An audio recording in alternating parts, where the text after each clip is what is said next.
Hello. I'm excited for us to continue on with our series studying about the life of Moses throughout the Pentateuch. I have not been doing these the last several weeks because I was waiting and hoping that we would be able to be together again for our studies. One of the deep joys that I have when having a Bible study in the auditorium class is the wonderful comments, questions, insights that you have, and it makes me study deeper. I think it causes those within the congregation to think more intently about what is being said and causes them to think about things they had not thought of before, and it stimulates such wonderful class discussion. And I was hoping that we would be able to come together and to have those in person. Did not want to do these on video for that reason. But we have 6 lessons left in the life of Moses, and in 6 weeks, although it doesn't seem like we should, time is flying by. In 6 weeks, we're going to begin our summer series, Lord willing, on May the 20th. I'm super excited. We have 16 phenomenal speakers from 16 different congregations, some of which I have known my entire life. They've helped to mold and make me into the Christian man and into the preacher I am today. Some of them I have not met before, but I've heard wonderful things, and I'm excited to have them with us. And I believe about half of those who are on our summer series have not spoken at Chapel Hill before. So I think it'll be a wonderful opportunity for us to hear some wonderful speakers, and most importantly to grow in the grace and knowledge of our Lord and Savior Jesus Christ. And because we had that 6 weeks away and we had 6 lessons left in the life of Moses, I thought, well, I will do the lessons, and hopefully before these 6 are over, we will be able to be together again and to finish out the series in person. And so tonight we're going to continue on with Lesson 19 in the life of Moses, Spies and Rebellion, from Numbers 13 and Numbers 14. There are moments that shape generations. They leave their mark on history and affect society for years, even for decades. Ironically, I believe that you and I find ourselves in one of those times today. We will look back years and decades later, if the Lord allows the earth to stand, and we'll talk about the time where the world seemingly shut down over the COVID virus.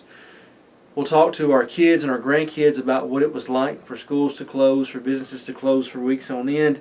It'll be one of those things that shape generations. We have several instances throughout the Bible that fall under that type of category, things that shaped generations, even the entire trajectory of a nation or the entire course of the Old Testament. We have that tonight in Numbers chapter 13 and Numbers chapter 14. This is one of the most important moments in Old Testament history.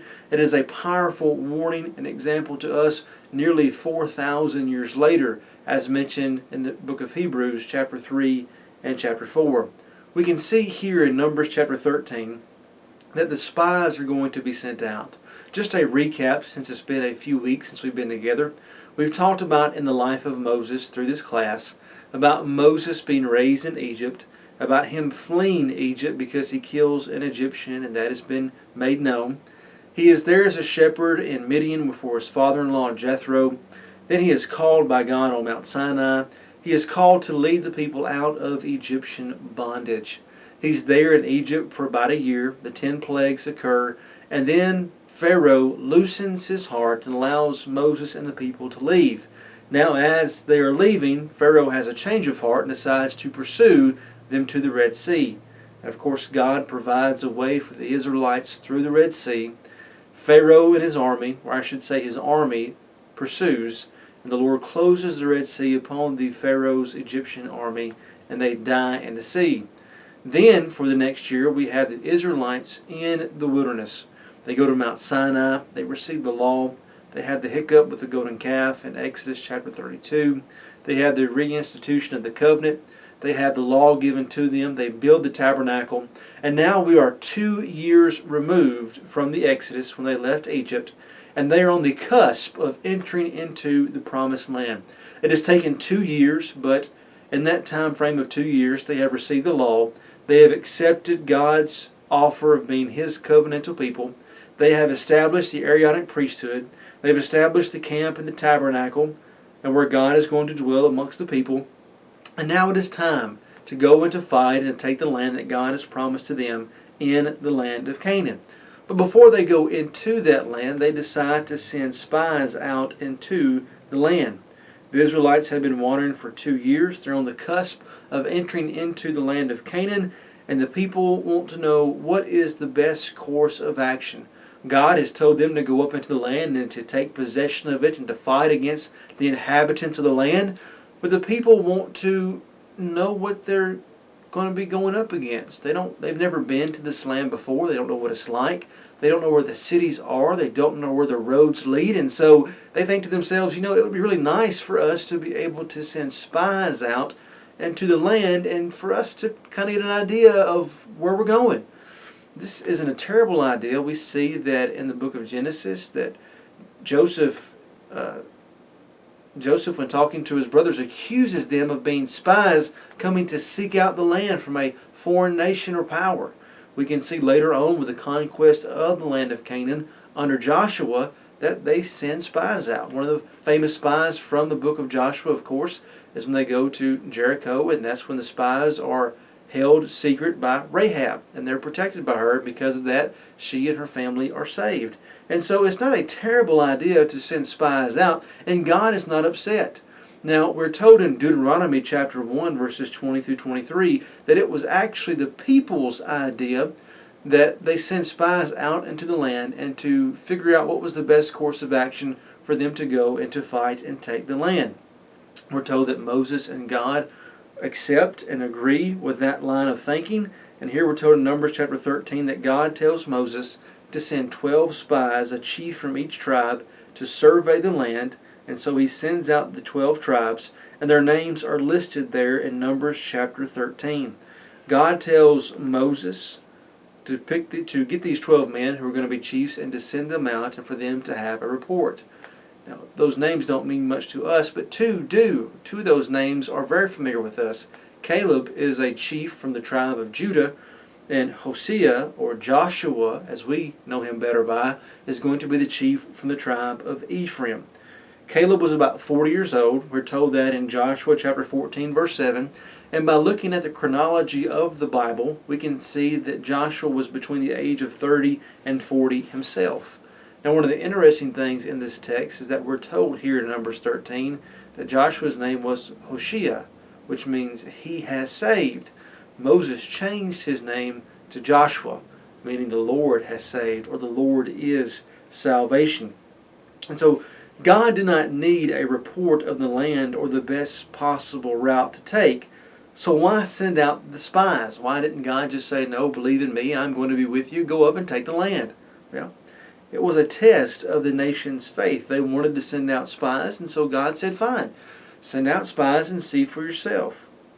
What would they do when they saw the stature of the Canaanites and the fortifications of their cities? Would they respond in fear, or would they respond in faith? And the text tells us what their response was. The spies head out through the Negeb and up to the hill country. They go from the southern part to the most northern part of Canaan, which is about 200 miles away. So the round trip would have been about 400 miles, covering 40 days. They covered 10 miles per day. We're told in the text that they were sent out at the time of the first grape harvest. We know that to be about the time of late July or early August. And so, if you will, let's read Numbers chapter 13, verses 17 through 20. Numbers chapter 13, verses 17 through 20.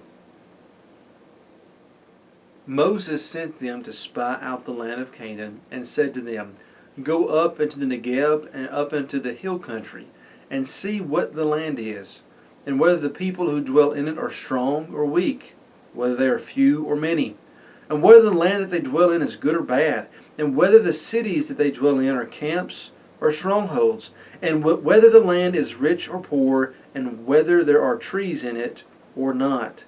And so Moses tells them to go and to bring a report, and they do. They come back and they say that the descendants of Anak are there. Now, Anak is a Hebrew word meaning neck or necklace, and so you can think of the long-necked people. The Bible mentions in several places the Canaanites were people of tall stature.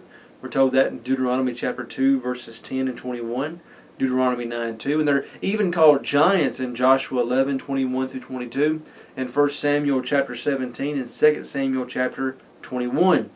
Now, interestingly, archaeological evidence has shown us from the bones of those of Israelites dating back to this time, actually a little bit later than this time, around the time of the Judges, that the average Israelite had a height of about 5'4" to 5'6". The average Canaanite's height was about 6 foot.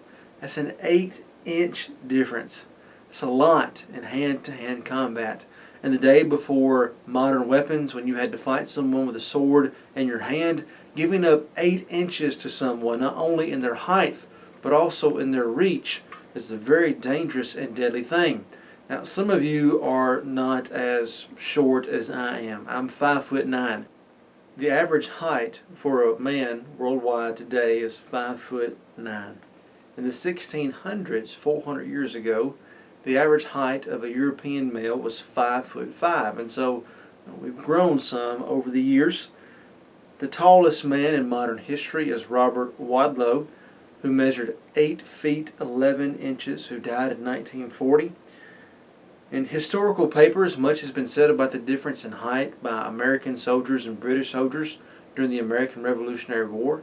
Although most American soldiers were of British descent, the reality is that diet and exercise and, of course, genetics, but all that goes into play when talking about the height of someone. Even today, we can see in different cultures that height can be extremely varied. 5'9", as we've mentioned before, is the average height of a man throughout the world. But when you talk about localized areas, it changes quite a bit. The average height for a man in Peru is 5'4". The average height for a man in Sweden is 6 foot. If you took a bunch of men from Peru who were 5'4", corresponding pretty well to the height of an average Israelite in the ancient world, and you put them out on a basketball court with a bunch of Swedes who are about 6 foot tall, they may go back and say, they made us play basketball against giants, because that's what it feels like. As an RA at Freed Hardeman when I was in college, I was in the basketball dorm. Many of the guys on the basketball team were well over 6 feet. In fact, some were 6'10" or 6'11", a full 14 inches taller than I was. And so when you're up against somebody like that in physical combat, it seems like you were fighting against a giant. They also talk about the ancient city of Hebron. Hebron is an important Old Testament city that is oftentimes overlooked. Abraham and Isaac both lived near Hebron. We're told that Hebron was an ancient city even at the time of Moses. Archaeology confirms that, suggesting that there has been continuous inhabitation around Hebron since 3300 BC, one of the oldest inhabited cities in the world. In fact, when David was crowned king, David's capital city for the first 7 years of his reign, before it was moved to Jerusalem, was actually at Hebron. And so Hebron was a very important stronghold that they had seen. The spies come back and they report to the people and to Moses what they had seen. They return after 40 days. 40 days is a significant amount of time in the Bible. That's the rain during the flood of Noah, the time Moses waited and fasted to be in the presence of God on the mountain of God. He does that twice. Jesus, 40 days in the wilderness. Elijah fasted for 40 days. Goliath taunted Israel for 40 days. God gave Nineveh 40 days to repent. That's how long, 40 days for Joseph to be embalmed according to Egyptian custom. And then, of course, 40 days from Jesus' resurrection to his ascension. And so here we see that 40 days is a very important time frame, and it's also going to be very important for the children of Israel in response to their unfaithfulness. And so we see here the difference between faith and fear amongst the spies. Let's read verses 30 through 33 of Numbers chapter 13. Numbers chapter 13, verses 30 through 33. But Caleb quieted the people before Moses and said, "Let us go up at once and occupy it, for we are well able to overcome it." Then the men who had gone up with him said, "We are not able to go up against the people, for they are stronger than we are." So they brought to the people of Israel a bad or evil report of the land that they had spied out, saying, The land through which we have gone to spy out, it is a land that devours its inhabitants, and all the people that we saw in it are of great height. And we saw the Nephilim, the sons of Anak, who come from the Nephilim, and we seemed to ourselves like grasshoppers, and so we seemed to them. And so here we have the faith of Caleb versus the fear of the other spies. They admit that the land is good and plenty, but there are 5 nations of war in the descendants of Anak or the Nephilim. And so they give a bad or evil report. Were there literal giants in the land? Did the land literally devour the inhabitants? It seems like their fear allowed them to exaggerate their obstacles. Do we ever do that in our own lives? I think so. I think there are times in our lives, or at least I know there's been times in my life, where I have had more fear than I have had faith. And so when I'm looking at a situation or a problem, I dwell so long on the issue or on the problem that it almost seems insurmountable. But when I actually put my mind and my faith and my trust in God and I get to seeing that task through, oftentimes it can be quite surprising how easy or how fast that task is done. I remember back to when I was a small child and my mom told me to clean my room. And I think I threw a fit for maybe 30 minutes about cleaning my room. And then when I actually sat down and cleaned the room, it took about 10 minutes. My mom said, okay, you threw a fit for 30 minutes about a task that took 10 minutes. How ridiculous was that? Pretty ridiculous. But it's not just small kids who do that. As an adult, I've done that in my life. And so it's important for us to realize that sometimes if we are full of fear and not faith, that we can actually, just like these spies, exaggerate the obstacle that was in front of us. God was going to be with them. The Canaanites, even though they were people of war, even though they were experienced in warfare amongst each other, were going to be no match against a nation led by God Himself. And yet they dwelled so much on the obstacles that they saw it from a point of view that was unrealistic. But if they were looking through the eye of faith, they would have realized, just like Caleb, that we are well able. Let us go now and take it. And so the spies give a bad report, an evil report, an exaggerated report to the nation of Israel. And the nation of Israel does not respond in a positive way. They rebel. Let's take the time and let's read Numbers chapter 14, verses 1 through 10. Numbers chapter 14, verses 1 through 10. Then all the congregation raised a loud cry, and the people wept that night. And all the people of Israel grumbled against Moses and Aaron. And the whole congregation said to them, would that we would have died in the land of Egypt, or would that we would have died in this wilderness. Why is the Lord bringing us into this land to fall by the sword? Our wives and our little ones will become prey. Would it not be better for us to go back to Egypt? And they said to one another, let us choose a leader and go back to Egypt. Then Moses and Aaron fell on their faces before all the assembly of the congregation of the people of Israel, and Joshua the son of Nun, and Caleb the son of Jephunneh, who were among those who spied out the land, tore their clothes, and said to all the congregation of the people of Israel, the land which we passed through to spy it out is an exceedingly good land.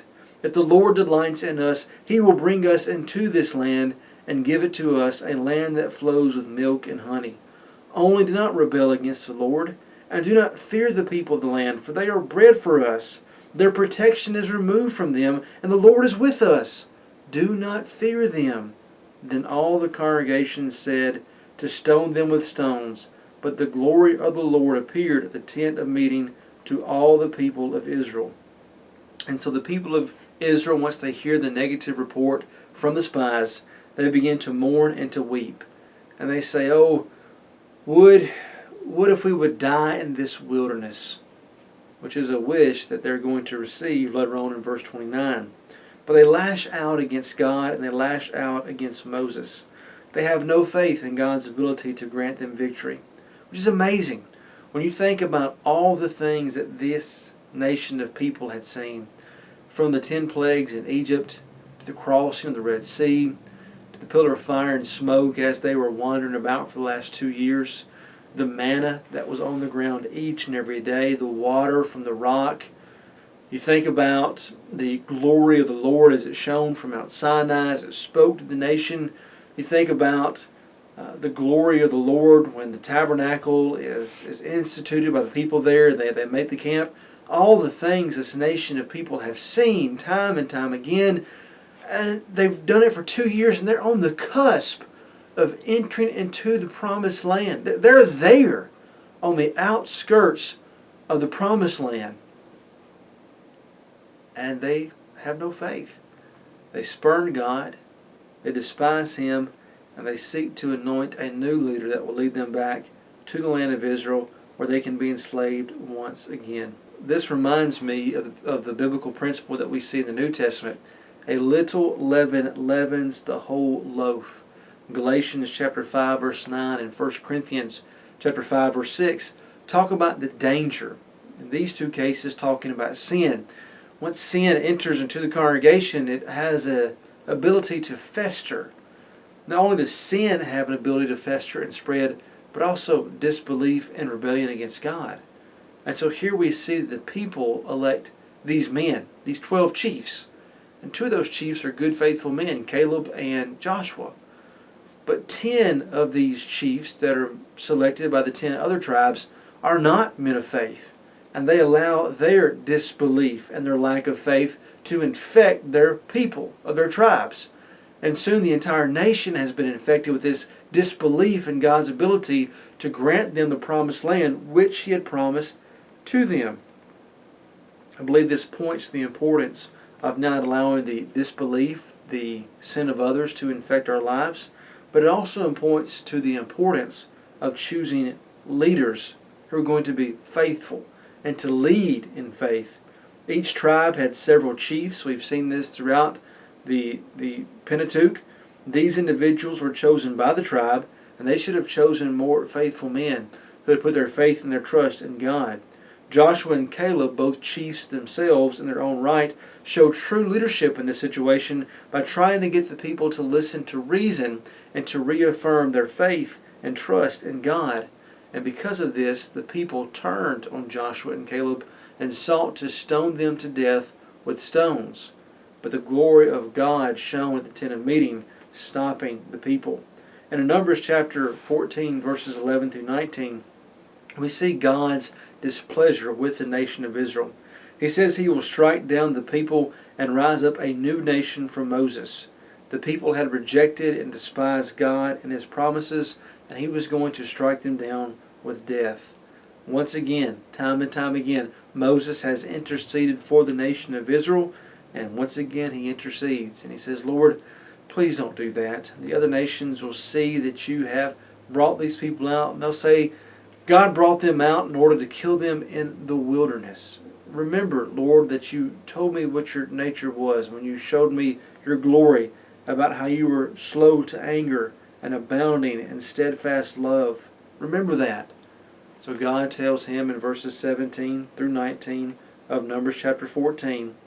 Numbers chapter 14, verses 17 through 19. And Moses said to God, And now please let the power of the Lord be great, as you have promised, saying, The Lord is slow to anger and abounding in steadfast love, forgiving iniquity and transgression.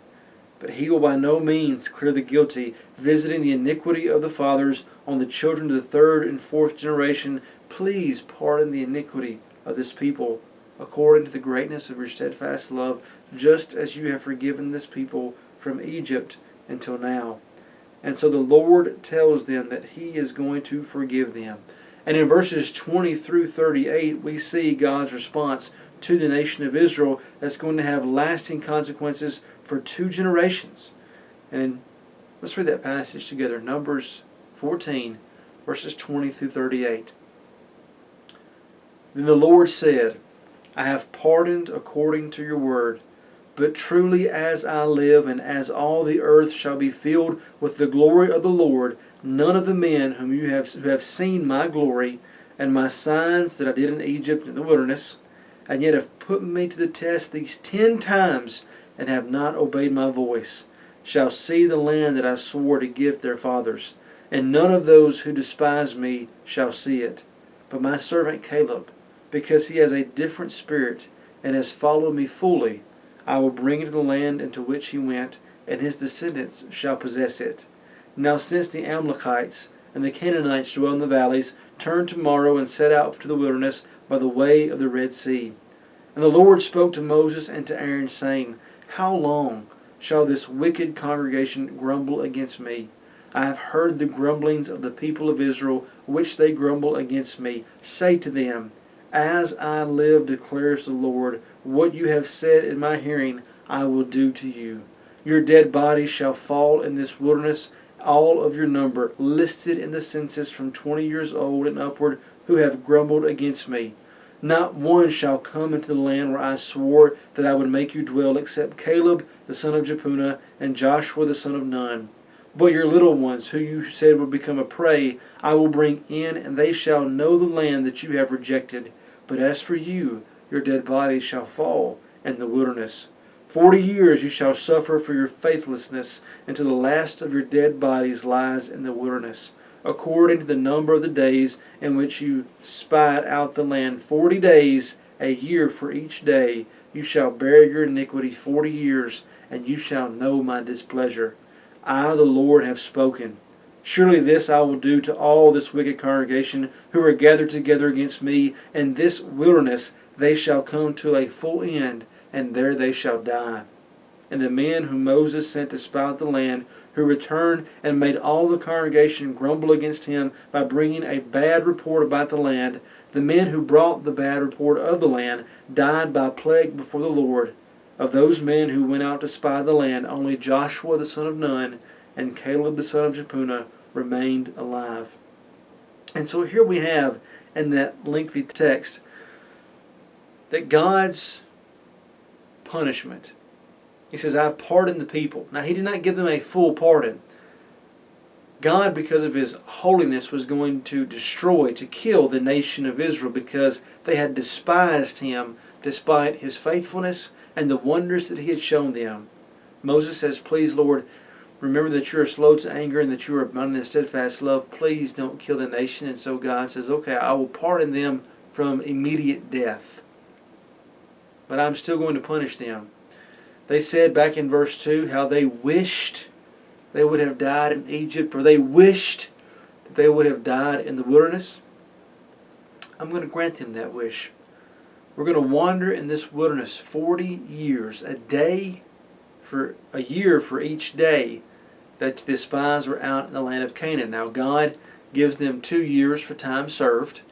And so, but for the next 38 years, they're going to walk about in the wilderness, and they're going to die one by one until the entire nation, taken in the census 20 years and up, is going to die in the wilderness, just like they said they wished they could do. He said, no, by the way, those children that you were so afraid were going to become prey in Canaan, I'm going to lead them into the land of Egypt, but they're going to suffer for your faithlessness.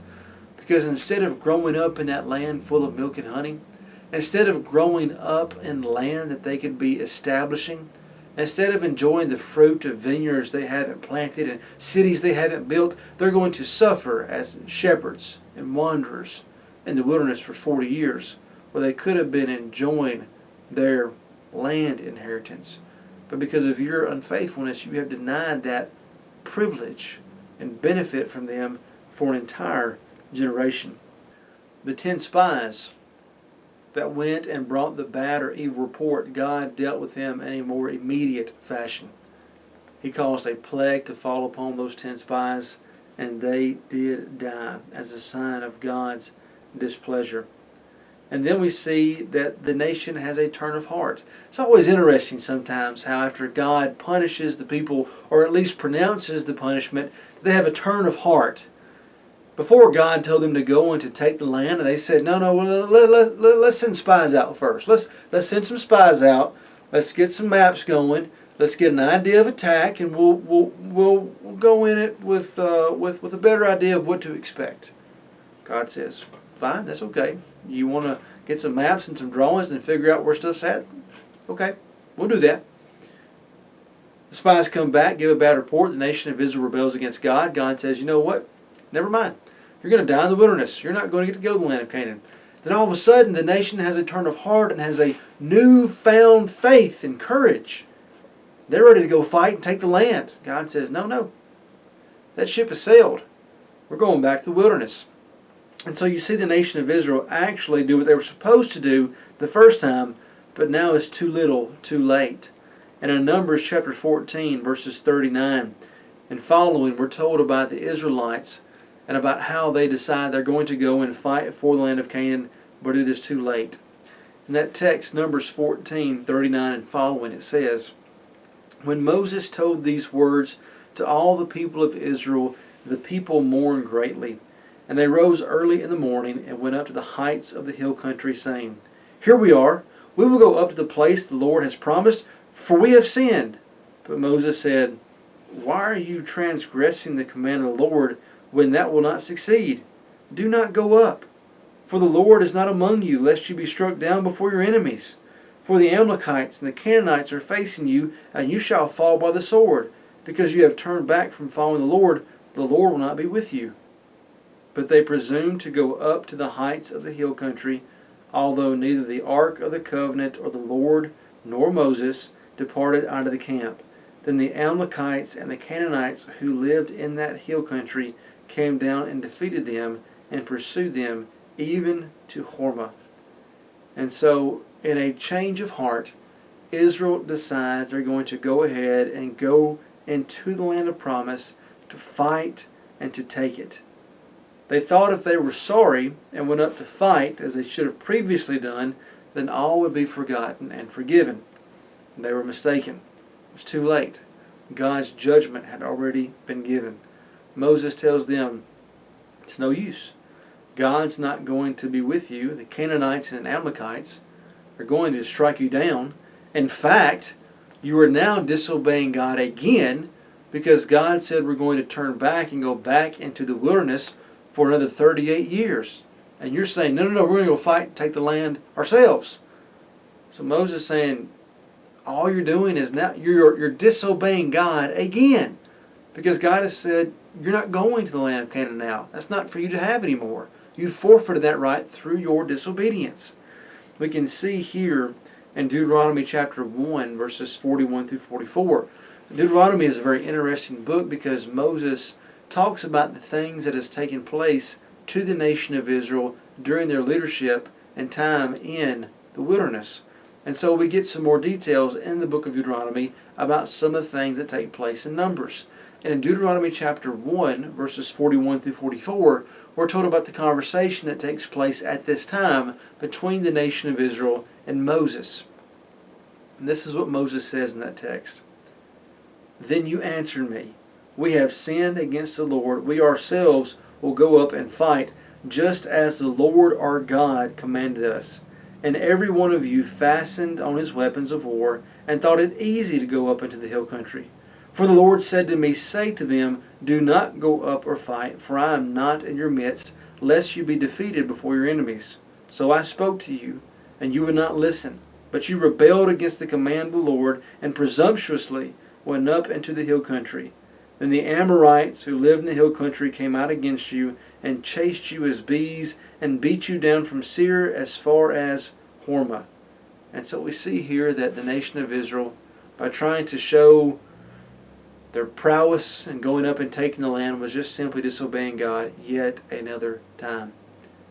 And because of this, the Canaanites and the Amalekites, whom they would defeat later with the help of God, a generation later, are going to defeat them and to give them a mighty blow, and many are going to die because they went to go take up the land themselves when God told them not to. And so here we have Lesson 19 about spies and rebellion taking place on the cusp of the Israelites entering into the land of Canaan. Some takeaways and conclusions that I think are important for us to remember as we think about this text and how it applies to our lives today. The first of which is probably the overarching theme that is so easy for us to see, and that is the pull between fear and faith. There are all types of things in this life that causes us to have response. And we can choose what response we're going to give. That response can be to have fear of the situation, to be fearful and dread, or to have faith. The Bible tells us in the New Testament, Paul writing to young Timothy, that God has not given us a spirit of fear, but of power, of love, and self-control. Maybe that is this coronavirus. Maybe it's some sort of situation or issue that you have in your life. But in every situation of life, we can respond in one of two ways: with fear or with faith. If we trust in God and we believe in God and we know that we are His children and that He fights for us and that He is on our side, then we can say, just as the text says, both in the Old and New Testament, if God is for me, what can man do to me? Who am I to fear? And so it's important for us as Christians in the battle of life to realize that we must choose either faith or fear. And it's important for us to be like Caleb and Joshua and choose faith over fear. The second thing is that it's important for us to think about the leaders that we choose. In the church, we have those who lead us. We call them elders. In the Bible, they are called elders, bishops, shepherds, all referring to the same office.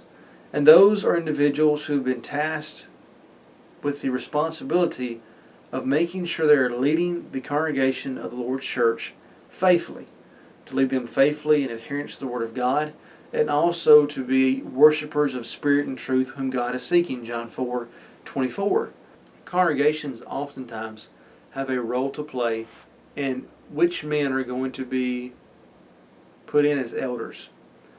And it's important for the congregation to choose men wisely. They were to choose chiefs in our text to go and to scout out the land. There were multiple chiefs of each tribe. They weren't limited to just one selection. And they chose men, with the exception of Caleb and Joshua, who were men who did not have faith in God or His promises. Because of that, the nation suffered greatly. As congregations, we must be diligent in making sure that when we put men into the office of elders, that they are going to lead and to shepherd and to guide the congregation according to the qualifications and according to the responsibilities given to us through the Bible. Those elders are to be under the lordship of Christ, who is the head of the church. And if we choose poor leaders who are faithless, then those men have the power now to cause a great deal of harm to the congregation as a whole through faithlessness and disobedience and planting the seeds of rebellion against God, just as these spies had done. And so it's important for us to choose leaders wisely, men of faith, who are going to be able to stand in the gap, to lead and to shepherd, and to make sure that the congregation is safe spiritually and that they are fulfilling obediently what God has given us to do. The third thing I see here that is a takeaway for us is a grasshopper mentality. We see that the spies go out into this land and they see these large fortified ancient cities. They see these men of war who are tall in stature, and they start to compound in their mind the problems and the difficulties that they're going to have in taking the land. And soon the problem becomes bigger than it actually is. And they take the faith they're supposed to have out of the equation and only look at the difficult situation through the physical eye. The Bible tells us that we walk by faith and not by sight. And so it's important for us to make sure that we don't have a grasshopper mentality and we don't exaggerate the problems and the difficulties that we have before us and forget that God is on our side and that He fights for us. And the last thing that I want us to think about from this text is obedience to God. In fact, in Hebrews chapter 3 and 4, the writer of Hebrews gives 2 chapters by looking at this incident that takes place in the wilderness, the children of Israel forfeiting the promised land, and how it corresponds to us today as Christians. And it's a warning for us. These people were given a promise of rest. And yet in that passage in Hebrews 3 and 4 it says, a rest still stands for the people of God today. Of course, that rest means our heavenly home. And it says these individuals didn't reach their heavenly rest because they were disobedient and did not believe God. It's important for us to realize that same fate can befall us if we mimic the children of Israel and have disobedience in our heart towards God. I think about what Hebrews chapter 4 verses 1 and verse 11 say about this. It says, "Therefore, while the promise of entering his rest still stands, let us fear, lest any of you should seem to have failed to reach it." Verse 11, "Let us therefore strive to enter that rest, so that no one may fall by the same sort of disobedience." It's important for us to choose the right path in response to God's commands. We can choose disobedience. We have the free will to do so. But just like the children of Israel, we will forfeit that heavenly rest. Or we can choose faith, we can choose trust, and we can choose obedience. And we can live our lives like Joshua and Caleb, with our faith firmly rooted in God, and of course as Christians in Christ Jesus. And that by living for Him and living by His commands, that we can rest assured that one day we will enter that land of rest, which is our heavenly home. Thank you for being with me during the study. I'm excited for us to get back into the Word together as we study. I am hopeful that soon that we will be able to resume our normal method of studying together in the auditorium with insights and questions and comments. And I'm looking forward to being with you again. And these lessons will be posted each week. I'm hoping that they'll be posted by Wednesday. So if you would like to watch them on Wednesday night at 7 o'clock to kind of get back in the routine of things. I know for the last several weeks nothing has really been routine. But once again, so thankful to be able to study the Bible with you. If you have insights, questions, comments, be sure to comment either on YouTube or on Facebook. And so thankful to be a part of this congregation, and so thankful for all of you, and I hope that you're staying safe during this time of quarantine. May God continue to bless you.